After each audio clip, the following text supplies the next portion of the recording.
really emerged out of the previous government service that had been located predominantly at Pleasant View in Preston, and looking at what were the implications of the government tendering out pretty much all of alcohol and drug services. There'd been a reform in the sector, and Turning Point was set up as a leadership organisation for the sector.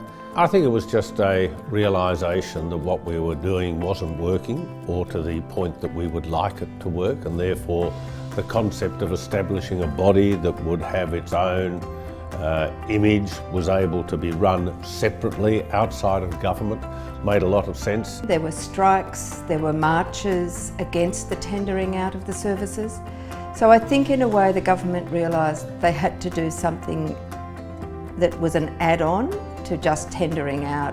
And that's why they set up Turning Point, because they needed a centre of excellence that would integrate and embody research within clinical practice. So that led us to really look at the policy development and policy advice, quick responding to ministers or to anyone else who had questions, but also the training, education, development of the workforce in the field, and the research, evaluation and so on. I think the establishment of Turning Point was something of a stroke of genius, combining as it did the opportunity to create a research centre that is grounded in reality of service delivery to people with drug and alcohol problems, and also to reinforce the learnings from that into workforce development strategies. Turning Point wasn't funded as one of the national centres, but it really assumed that role, and people just thought it was, because we were doing some really good work. Turning Point was the new kid on the block and doing something very, very different, and always was going to be different. What was good about the organisation was it was multidisciplinary, and we had really robust debate. It was a real opportunity to share ideas. It was the level of activity and the dynamic environment that was quite noticeable right at the very beginning. Well, I think we were very determined to be imaginative. We were determined to stay in touch with current debates and policies and try and do all that we could to ensure that they were informed. And I think the characteristic of the research that we did at Turning Point was that it was really grounded in clinical practice.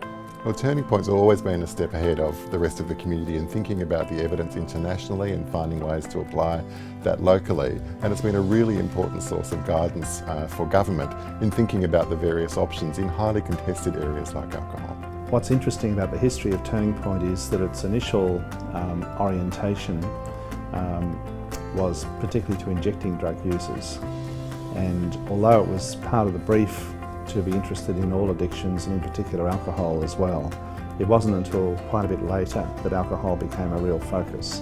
There are some things that we've done that you can point to at the level of sort of concrete achievements in legislation, but I think at least as important as that is contributing to essentially the tone and the overarching framework within which we look at drug and alcohol policy, and I expect there will be changes in the future.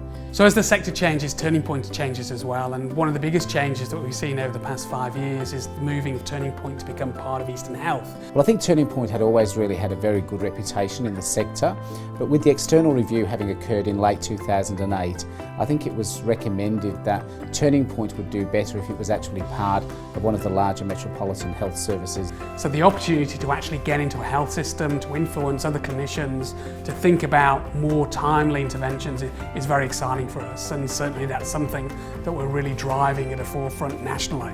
I think we brought people along. If you look around the country today, people in leadership positions right around the country have done a stint at Turning Point. Well, I mean, I wouldn't have a career if it wasn't for Turning Point or Margaret Hamilton, that's for sure. Really, for me, it was an exciting opportunity to work with some of the world's leading academics, researchers, clinicians, doing high-quality translational research that not only influences policy and practice, but advances our understanding of how we best treat and prevent addiction. Probably the most exciting thing that I've done since coming to Turning Point has been involved in helping to set up our Masters of Addictive Behaviour course.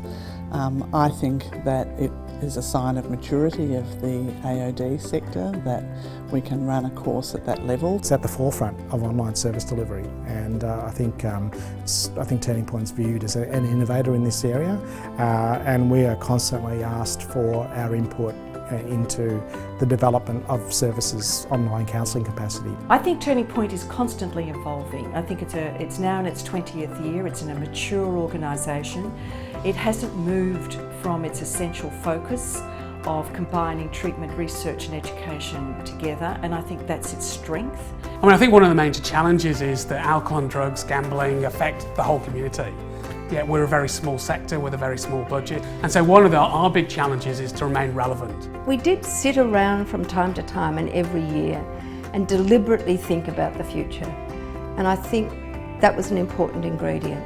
It really was the only place to work, in my opinion.